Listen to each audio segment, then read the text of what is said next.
morning, good afternoon, good evening. How is everybody? Welcome to another episode of Roll Around, Find Out. In today's episode, we're going to talk about three groups of things. One had the fantastic pleasure of running along the ley line, or being a player in Along the Ley Line, while Cole Wilkinson, author of Along the Ley Line, ran it for me and my friends Joel and Anthony. We're going to do a mini dive into two games I found buried deep in my little tub of miscellaneous adventures and character sheets and stuff. And then we're going to do a rapid fire look at a lot of games that are on sale on the itch.io summer sale right now. Give you just a little brief behind the scenes thing on what's happening here. This is my third time recording this. The software I use had an update, and I'm on a new, slightly worse internet. They are like an hour and a half long recordings, and when I hit stop, they just poof, vanish, gone. So I'm going to try and go through this as fast as I can, because I believe the longer I go, the chances of it failing will increase. So here we go. Ran the one shot, player in the one shot They Croak Every Night by Cole Wilkinson of Piranha Squirrel Productions. Go back and check out that interview. Cole is a saint. This is a 67-page adventure. Gives you a great layout of what it is about. Character sheet, 7 new species, including frogs. If you watch the interview, I talked about how I'm into frogs. He did it for me. It's so cool. Battle maps, item cards, you name it. It took us 3 hours to get through, and I'm pretty sure there's a lot more to do. That was just kind of our time frame, three hours to play, and Cole made it work. It was fantastic. My suspicions were confirmed. The reaction system, totally awesome. I loved having that choice when I wasn't on offense of whether I'm going to block or whether I'm going to use it for more movement, etc. Anthony really liked the spell system that he had. He said afterwards that unlike D&D, where it's very rigid, here's what the spell does, the range, spell slots, etc. He was able to just narrate his spells, and as long as it fit and he rolled the dice, he was able to do it, and he really liked that. Joel's takeaway, I believe, he really liked the reaction system. He really liked the one dice mechanic. One dice is your to hit and your damage. It was a great experience. So please go check out Cole Wilkinson's Along the Ley Line. It's great. Okay, so that's phase number 1.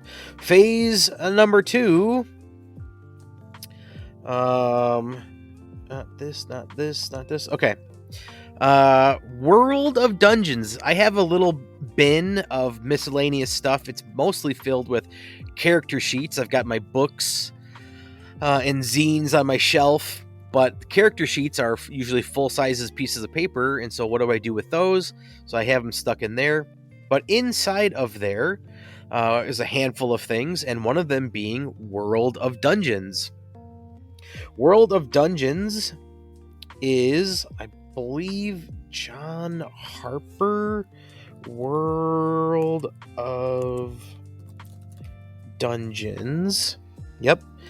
And famously, I should see if there are World of Dungeon hacks. John Harper, very, very famous for Blades in the Dark. I've talked about numerous times how it is not the game for me, the only one that I've ever returned the book for. However, it cannot be denied its success. It has won multiple awards, and if that is your jam, I could see how you personally would really love it. Also, author of Lasers and Feelings. talked about it in my hackable role-playing games episode. He is a saint for creating this and letting it just be, basically, I mean, the game itself is free and it's just open to Creative Commons, and so many different hacks of it. He has other games. This Aegon, I don't know much about. He's got a lot of sci-fi stuff, but specifically World of Dungeons, I would say it is a Knave-like game, especially first edition, Knave-like game with classes. So Knave is classless, and the items that you carry determine your character. If you want to be a big, strong, heavy barbarian, you carry a battle axe that takes up multiple inventory slots. You want to be a wizard, you carry a lot of spell books. World of Dungeons here uses the traditional 6 attributes for Dungeons and Dragons. It has these skills here. I'm only familiar with 5th edition. There's a list of skills where you add your proficiency bonus. It works kind of similar in here. And then we'll talk about special abilities here in a second. Space for your weapons, equipment, armor, hit dice, hit points, and space for notes. It is labeled as 3 pages, but because it is in the spread format, you get like as if a book were spread open. You get the left side and the right side. It is technically 6 pages. So very rules light. Going over what is the mechanic itself. Rolling dice. Sum 2d6 and add 1 of your attribute scores based on the action you're taking. So to roll your stats, it's 3d6. And if you roll a certain threshold, again, I'm pressed for time. You should definitely just go check this out yourself. You get bonuses. It's either +1, +2, or +3. Let's see. Is there a 0? Yeah, it could be 0, 1, 2, or 3.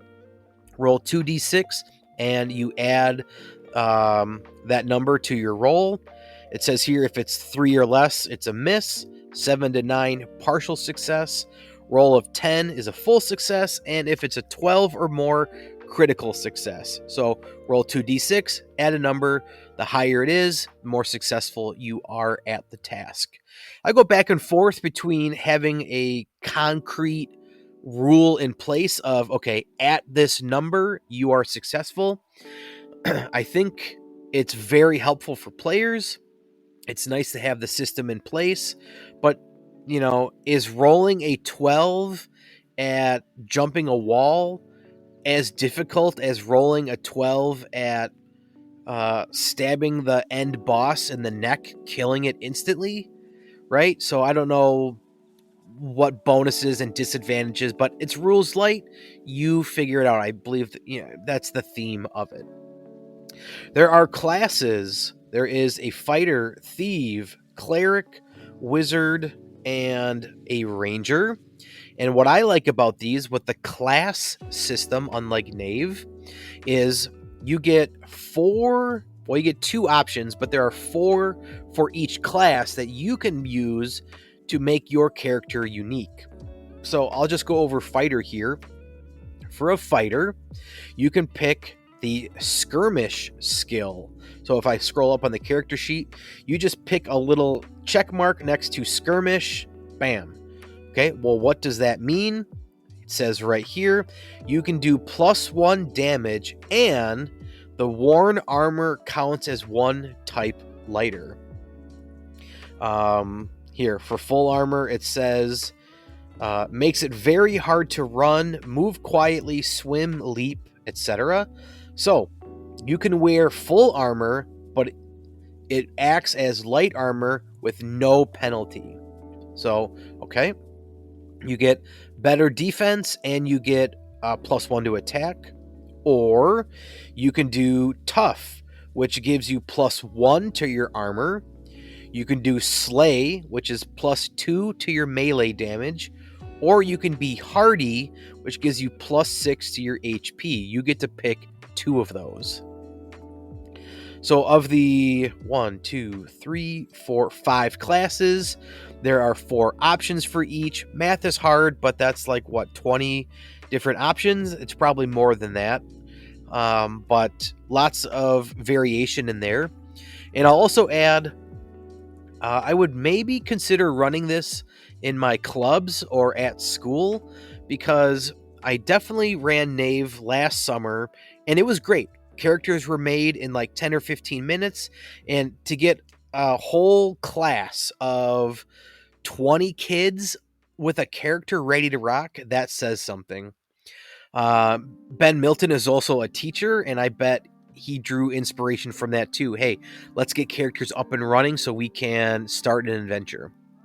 However, one thing that kind of fell by the wayside is, like, what is each player's role in the adventure? So maybe in Knave, you roll that you have rope, and another person rolls that they have a candle or a torch, and another one has a shovel. And so their items do dictate their role of sorts, but it's not in the, I think, the realm of like a traditional Dungeons and Dragons campaign. And over time, sure, you level up in Knave and you improve the stat that you want, so you become stronger. But right off the bat here, hey, I'm the fighter of the group. Hey, I'm the magician. I'm the wizard of the group. This is what I do. These are the things I bring to the table. You could have a character in 5 minutes, 10 minutes, with World of Dungeons. The only knock I would give to it, and what do I know? John Harper is an angel to the hobby. It is 6 pages. There are leveling up mechanics here, but the last page is a list of what he calls true names, and they can attempt to have you raised from the dead if you tell somebody your true name and they use it before you die. That's kind of an interesting mechanic, but I would like to see like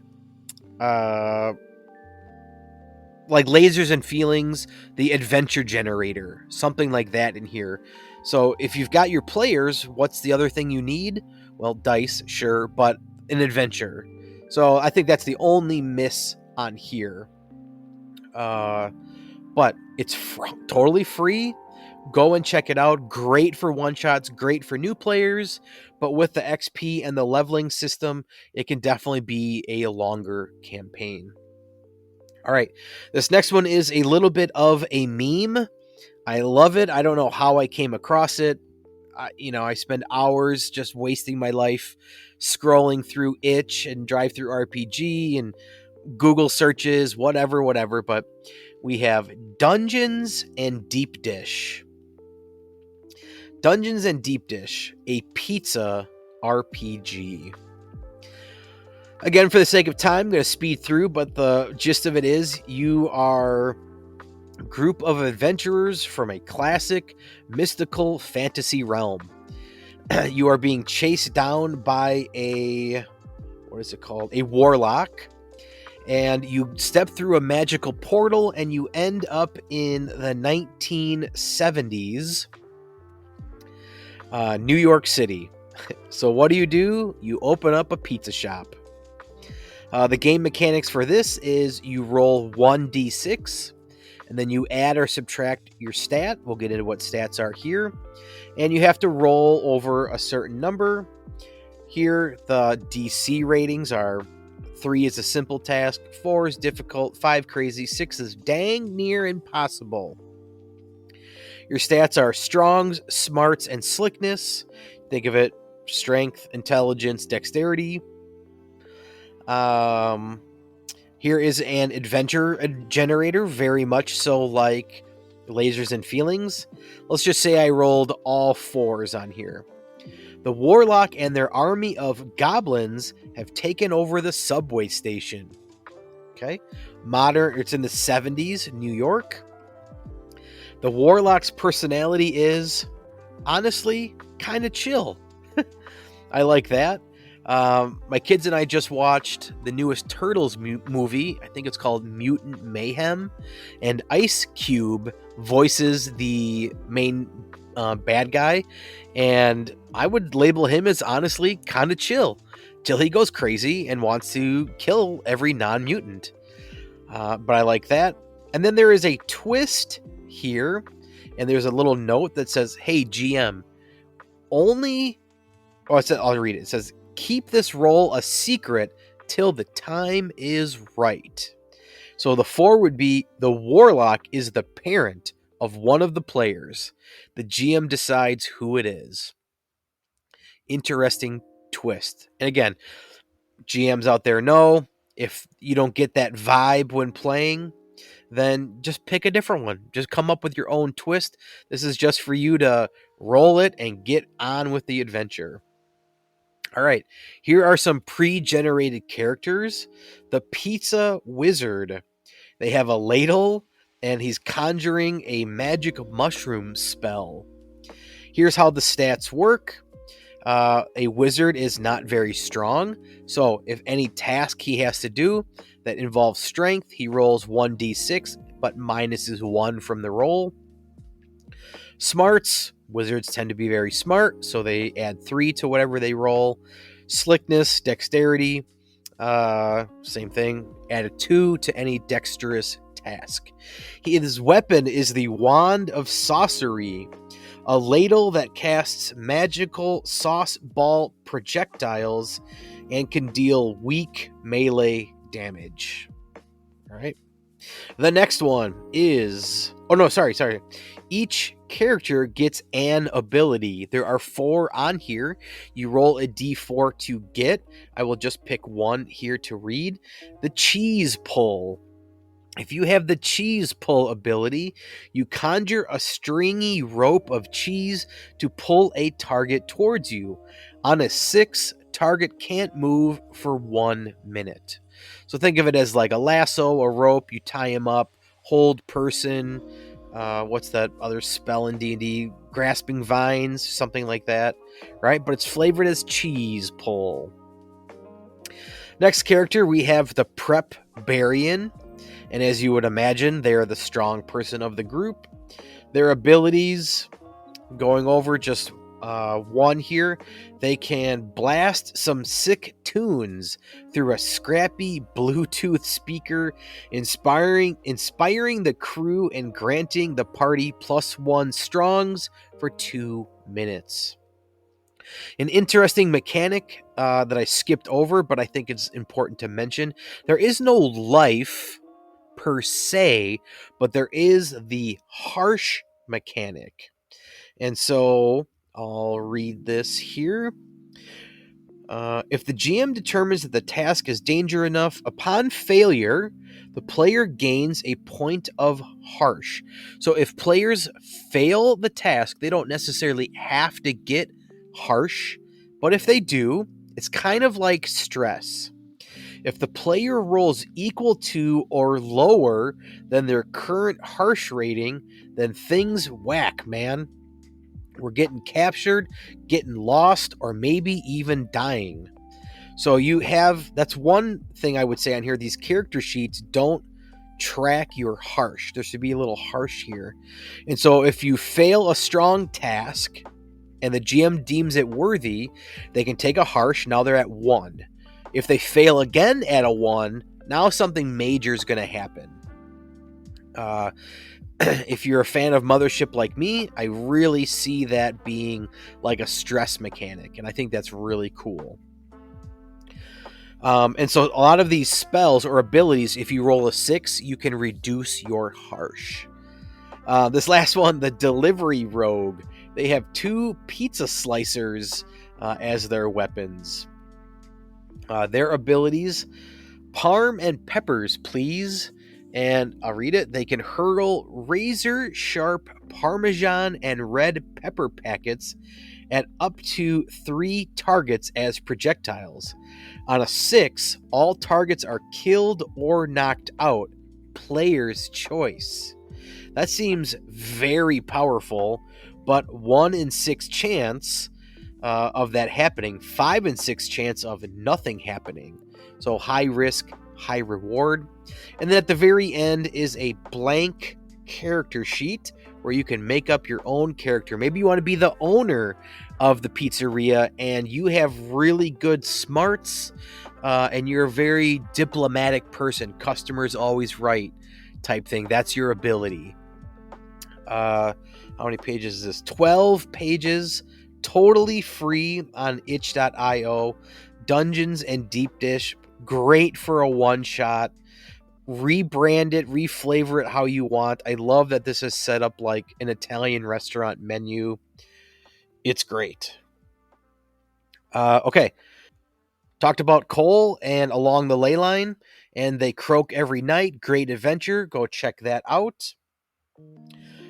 Did a little dive into World of Dungeons and Dungeons and Deep Dish.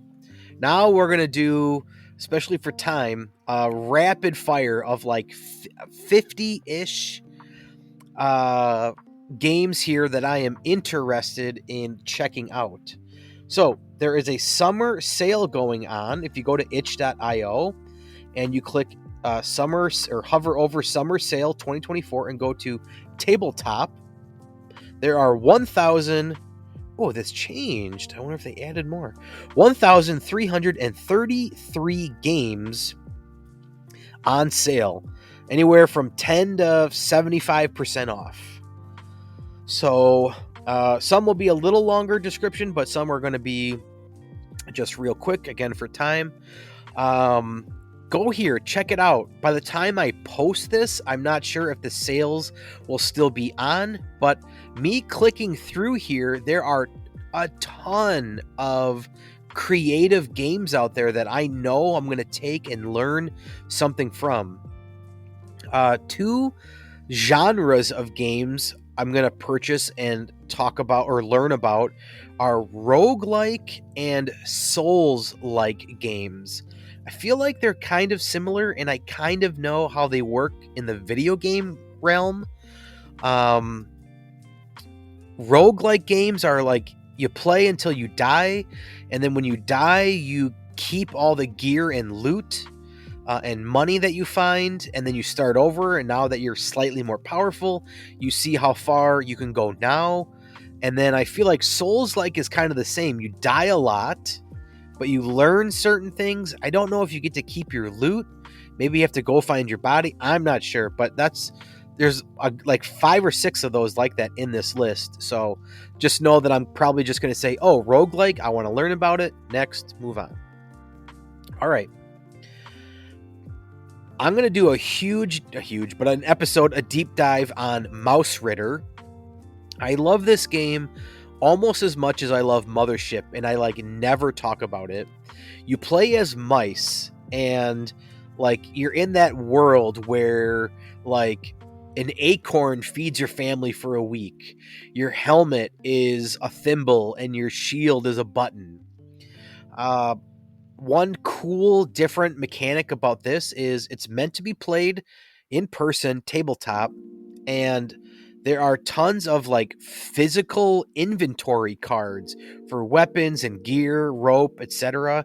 And on the character sheet, you take these like 1 inch by 1 inch squares and you put your inventory in. So it's like a very tactile experience for your players. It is 11 adventures for $10. Go check it out. I can't remember if it's 2d6, d100, but I'm pretty sure it's a d20 roll under system. So if you listen to any episode, I talk about why I prefer roll under. But this is a lot of bang for your buck. Great purchase. Another one, I'm hemmed and hawed. It's only $3 full price, but I've had no need to run Mouse Ritter. So I would say this is like the quintessential beginning adventure for Mouse Ritter. And now it's 50% off, $1.50. I have no excuse. It's a trifold, which I first experienced with Mothership. A special place in my heart.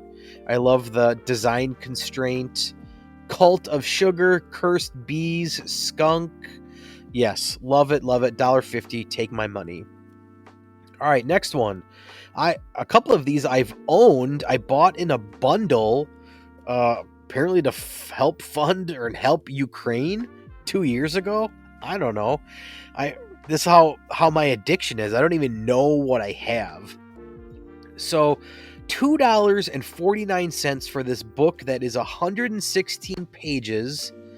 It is labeled as fantasy or science fantasy, not science fiction. And I'll click this picture here. If you are watching it, here's like the aesthetic, the art that you get with it. Kind of weird, kind of like Into the Odd vibes, but more fantasy. $2.49 is a steal. Even $5 is a steal. I forgot that I owned it. Here I can click on, you can see the reviews. This is like almost unheard of. 427 reviews, 5-star rating.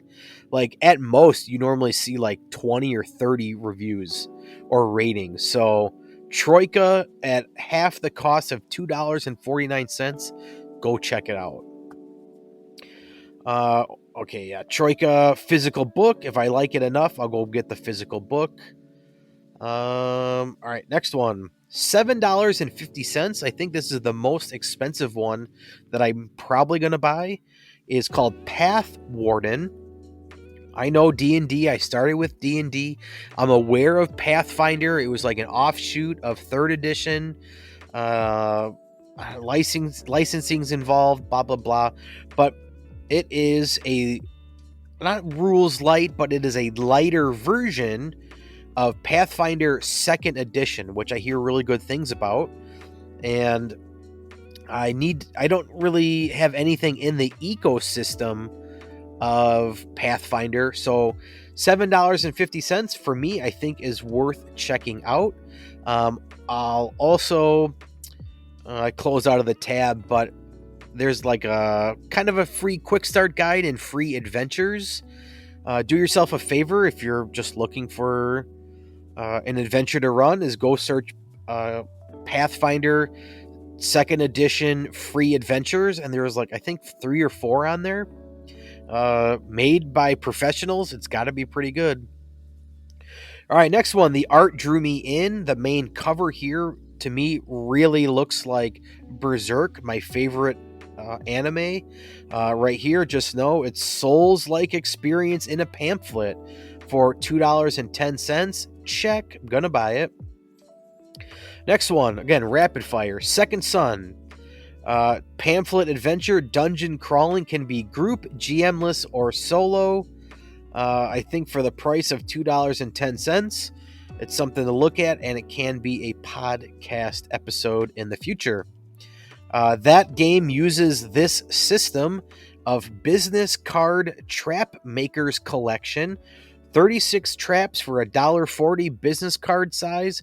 All about that. Totally going to get it. All right. Alone in the Dungeon.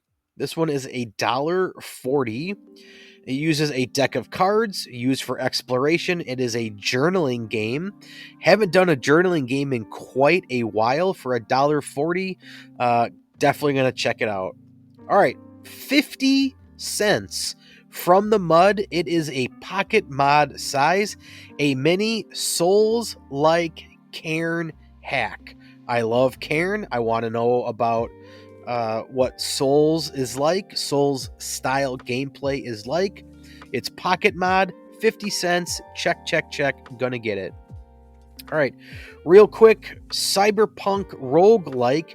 $3.80. A little expensive for what I want, but it is a roguelike game, so I'm willing to check that out.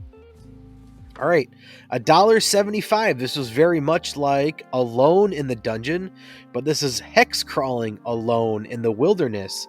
It's 52 card journaling hex crawl game for, what did I say, $1.75? Yeah, I'm gonna check that out. All right, this one. Hard to rapid fire, $9.03. I will not be purchasing this. However, the tagline makes me want to talk about it. Have you ever imagined playing RPG while sleeping? And you read this here, and it says, journey and discover things you never thought you would be able to do. Control your dreams. That is not for me, but that is very interesting.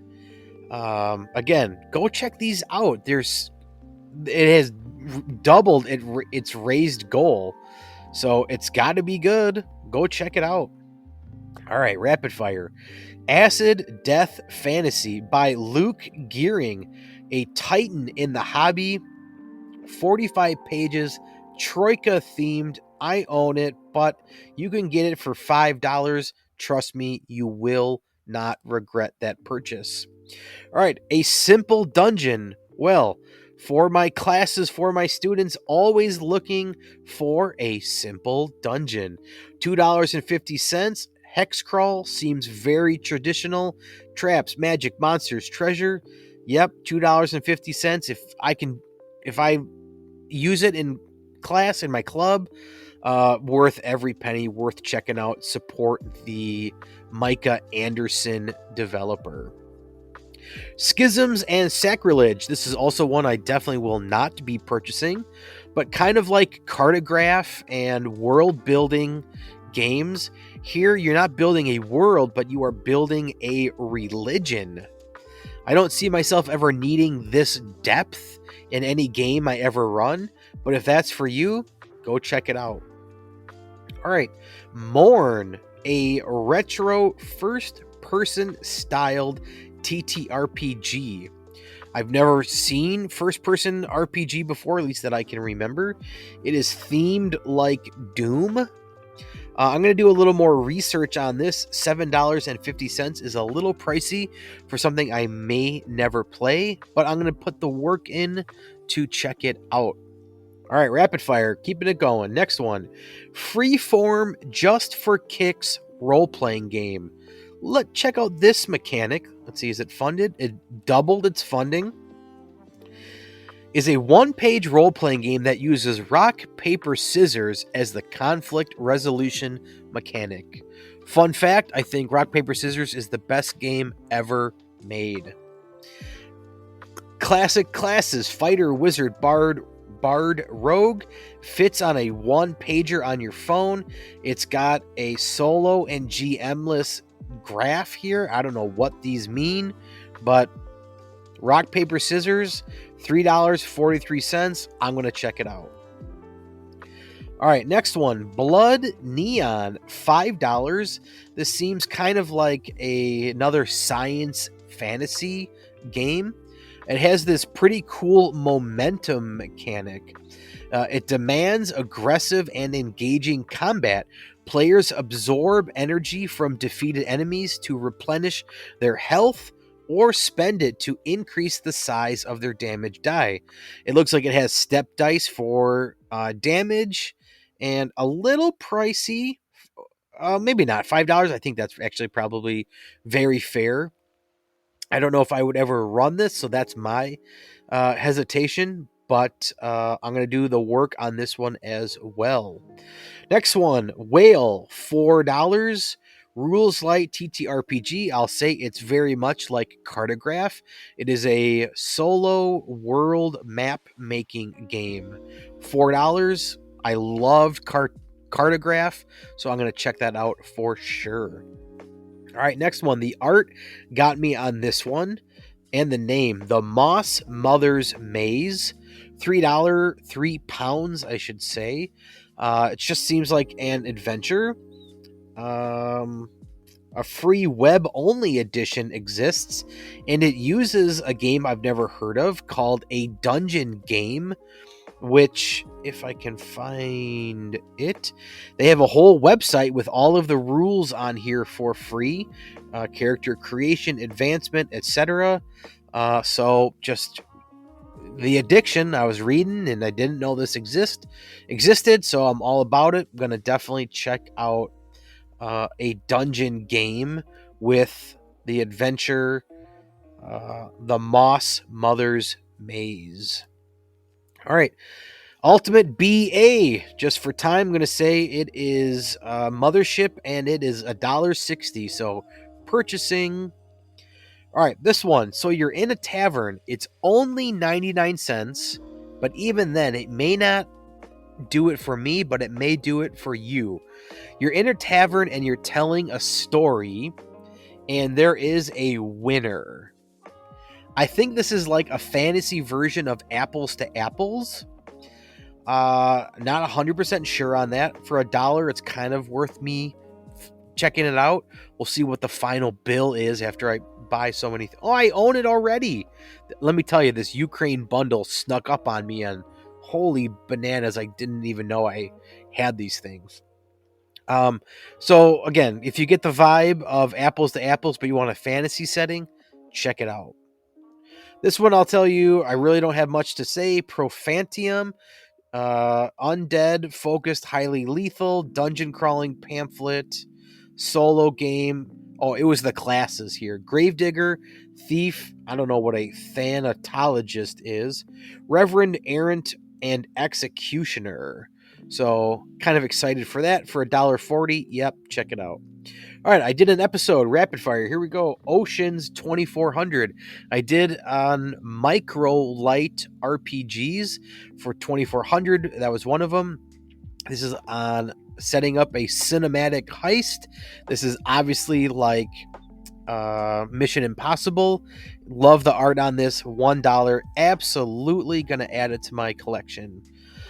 I'm just going to straight up skip that one for time. I'm going to skip this one for time. All right.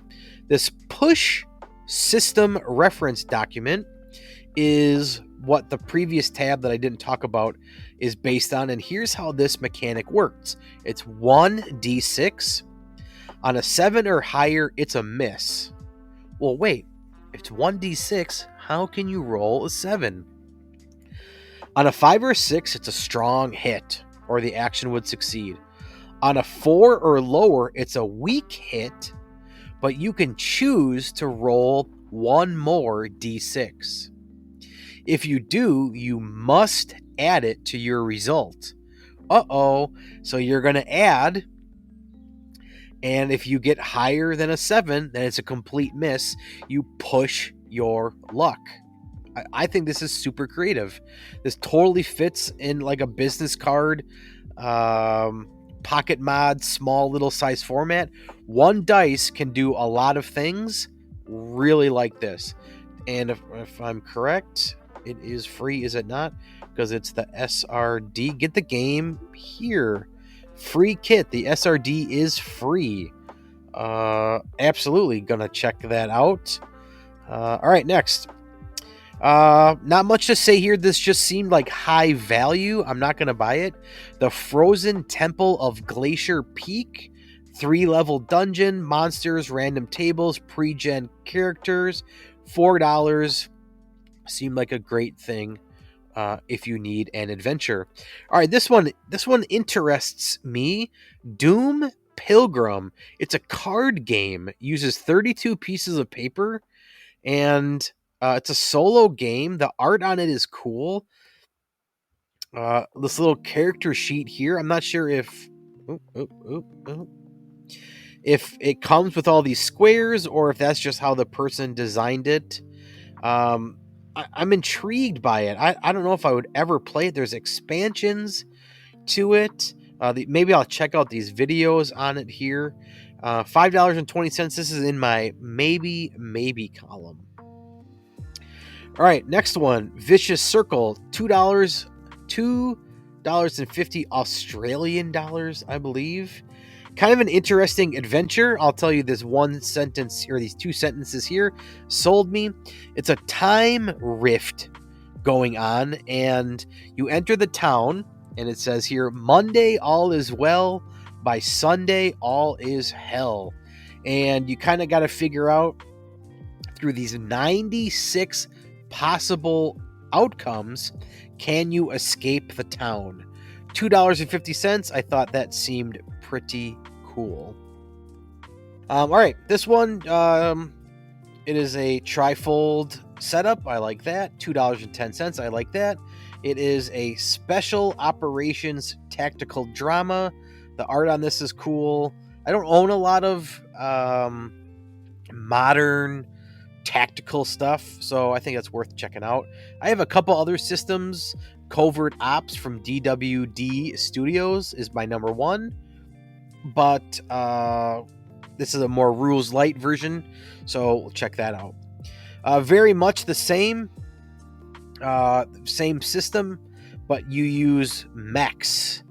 Kind of for another game I'm working on, I'm kind of interested in if there are mechanics for while you're in the mech and while you're out of the mech.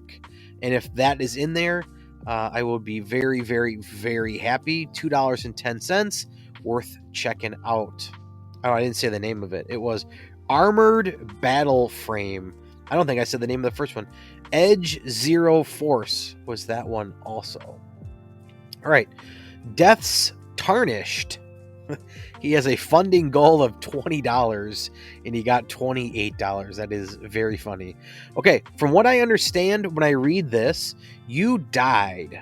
And because you died, you wield the soul's power. And you can go back and use that power for what you want. It says, your story unfolds. Choose to save lands from darkness or plunge into it yourself. Cool theme. $2 on sale. How much is it discounted? 50%. I appreciate that. I'm going to check that out. All right. Next one. Just know that this is a Souls-like game for 80 cents. Trifold. Totally going to get it. Next one. Change of Pace. This one's more expensive than 80 cents. That's for sure. Quill and Quest. It's a journaling game, and I can't put my thumb on what anime this is from, but it just seems like a really light-hearted game. You're a journalist in a town, and you kind of like write up stories for what's happening in the town.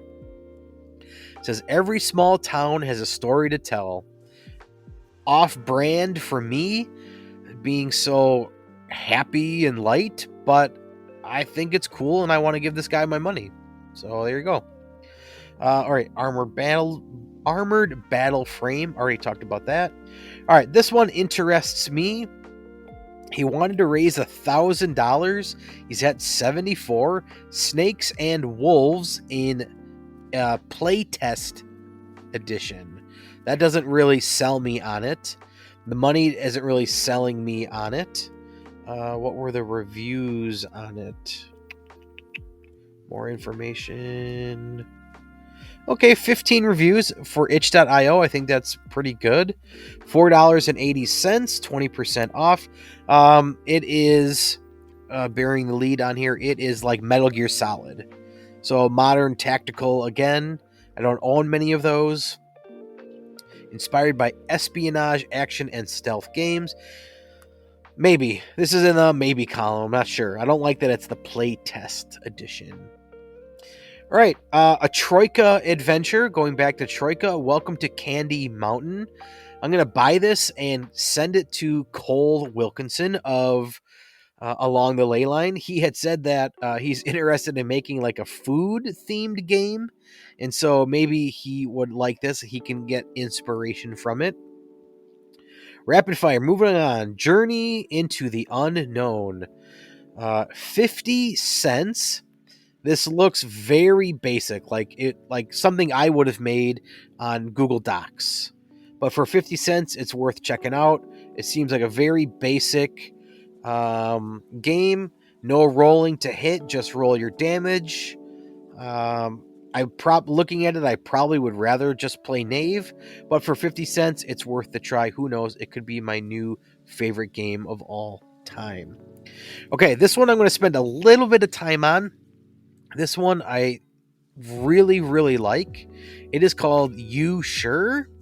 A game of questions. And the rules fit on one page on your phone. And as a game of questions, it's blurry here, but I can make out most of it. It says, ask. When you need to take an action or learn something about the world, phrase it as a yes or no question. The first example they have here is, can I jump that wall? Okay, so you ask, and now you're going to gather. Gather an amount of dice according to how sure you are of the answer, whether it is yes or no. Use what you know about your character, the world, and the circumstances to help you decide. So if you say, yep, I'm a pretty athletic person, it appears to be 10 foot tall, I think if I get the right oomph off of it, I think I can do it. So you would roll 1d6 if you have no idea. Like maybe it's a mystery. You don't know what's in the room. You don't understand the language, something like that. The next one is I don't think so or I think so, vice versa of it. And 3 dice is it's very unlikely or very likely. Okay? So in my circumstance, I'm going to say, well, 10 feet is pretty tall, so I think I can do it. So I'm going to take 2 dice. Then I'm going to roll, and it says roll the dice and choose the outcome with the answer closest to what you expected. So I got my dice here. I'm going to roll 2 of them. I did this before last time I recorded. I have a 1 and a 2. So let's see. 1. This is too blurry for me to read.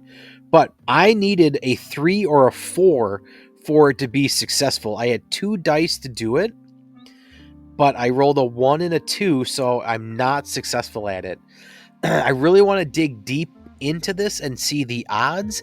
Is to me, at first glance, it seems like I'm always at a 33% chance of being successful, but that's probably not true because I have more dice to roll as an option. And so then it's kind of like, well, you're always going to want to roll 3 dice. So how do you know? It's very much in the vein of rules light and having a conversation with the game master about what's happening here. So $3.43. I'm very intrigued on that one. All right, rapid fire. Moving on.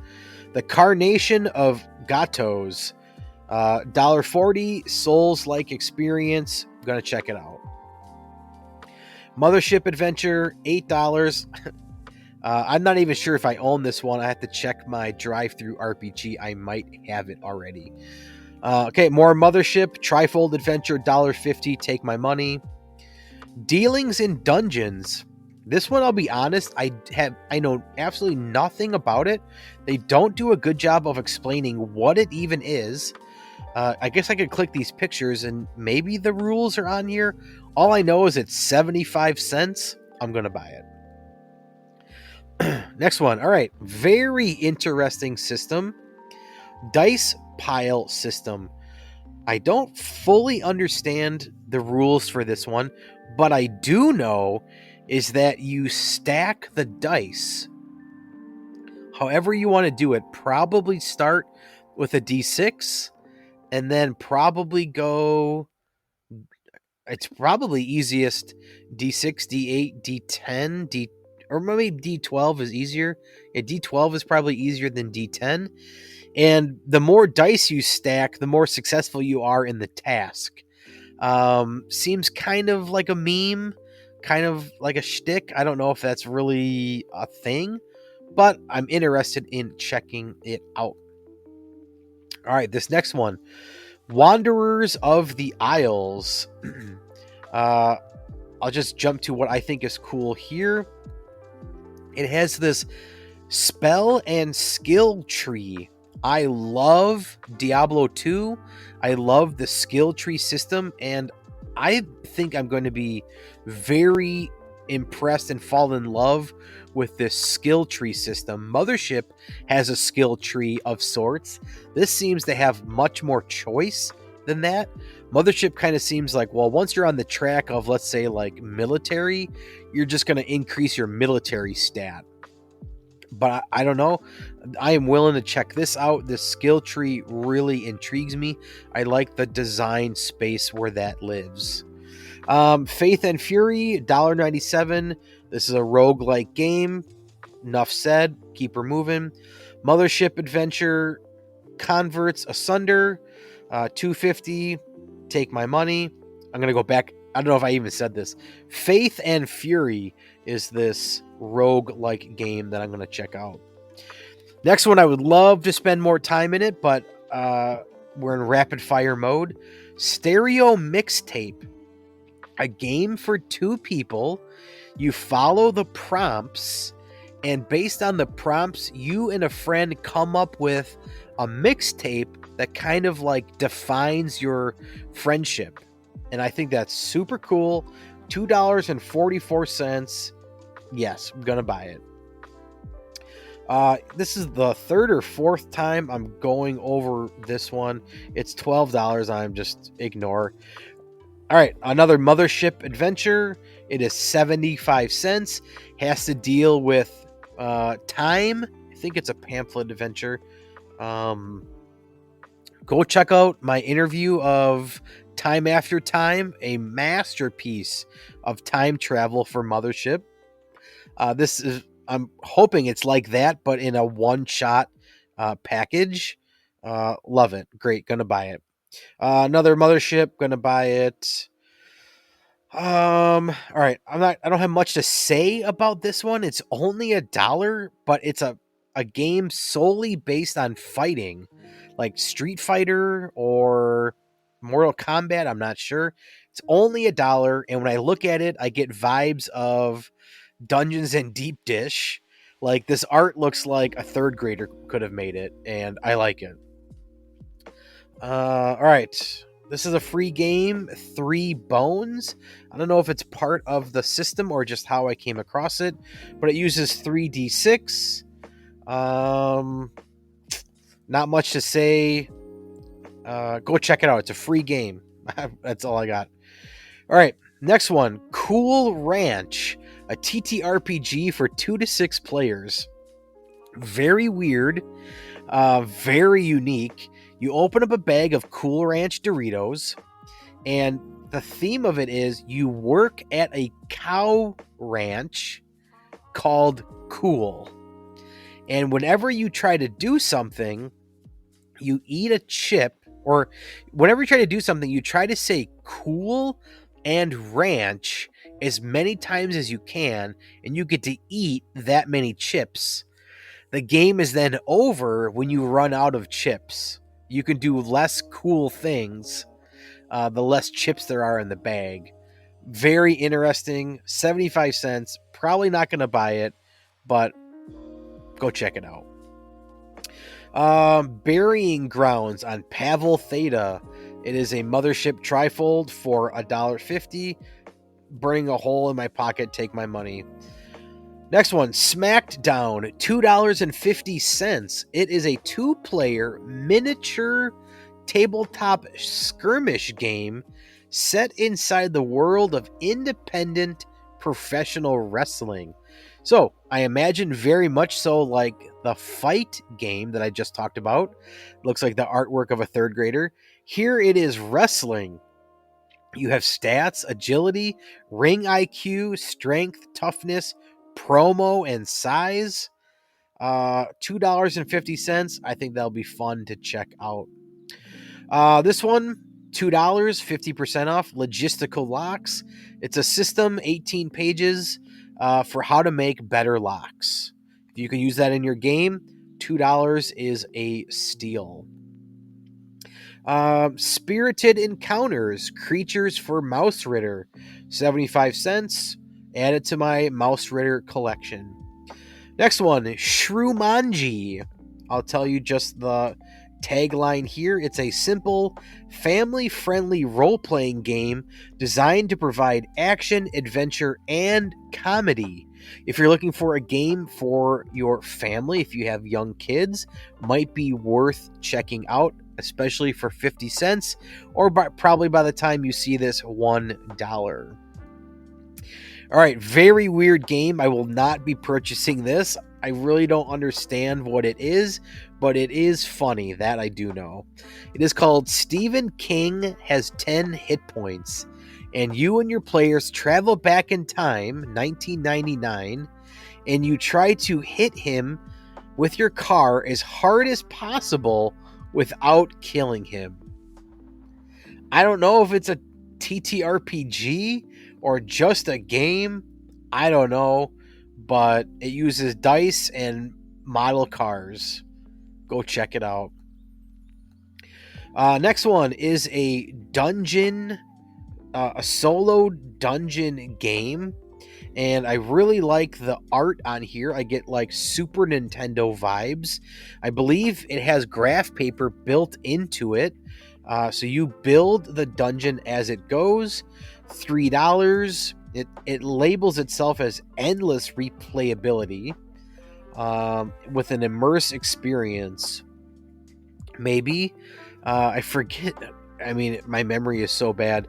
But I did a solo dungeon building game and it was okay. Didn't really do it for me, but for $3, worth a shot. Simple Super System Light Edition. I am looking for a superhero role-playing game. And for $1, I am going to check that out. I think it's on Amazon for much more than that. So $1 for the PDF, totally going to check it out. All right, this one, sorry, the art got me. In the Dead of Night, spelled Knight. It is a 5th edition adventure. $4.50 for 48 pages. Yeah, I'm going to use it. I'm going to use it, I should say. I'm going to read it. I'm going to get inspired by it and see how I can implement it at my tables. Okay, this next one is very weird. We're doing really good on time. Almost done. Caves of Evil. I don't know if this is real, fake. I don't know the story behind this, but it's weird. Okay, Caves of Evil, 1992. An old school dungeon crawler zine by the inestimable Terrence Walsh. Okay, so far straightforward. $2.50. What do we have for reviews here? 13, 5 stars. Okay. Dungeon crawler zine. Is it an actual dungeon? I don't know. But it's been digitized and available to the public for the first time ever. But when I click this link, this made me laugh. Wait for it. Who is Terrence Walsh? Well, apparently this senior photo from 1992 is Terrence Walsh, a shadowy figure from the genesis of the modern role-playing game movement. Today we know next to nothing about him. Caves of Evil, and there's more things on here. It's just weird. I want to know what the weirdness is. All right, I got about a minute and a half before my 20-minute timer clicks off. So we're going to end on a joke. We're going to end on another pizza game called Slice and Serve by Harper J. A pizza and tennis TTRPG. I'll just read it exactly as it says here. Slice and Serve is a breathless, that must be the mechanic, breathless game about working at a pizza parlor that has just joined the city's very first corporate tennis league. Players will take on the roles of cooks, hosts, waitstaff, and delivery drivers. Their restaurant skills will be put to the test during the day, and in the evenings they will train with each other or play against opponents. The character sheet has parlor skills, court skills, training, match stats, gear, your special stunt and talent. Wild.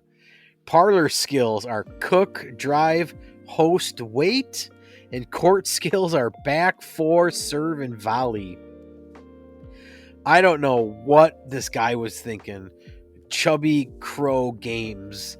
$1.25. It's almost worth it just to say I have it. but just absolutely wild.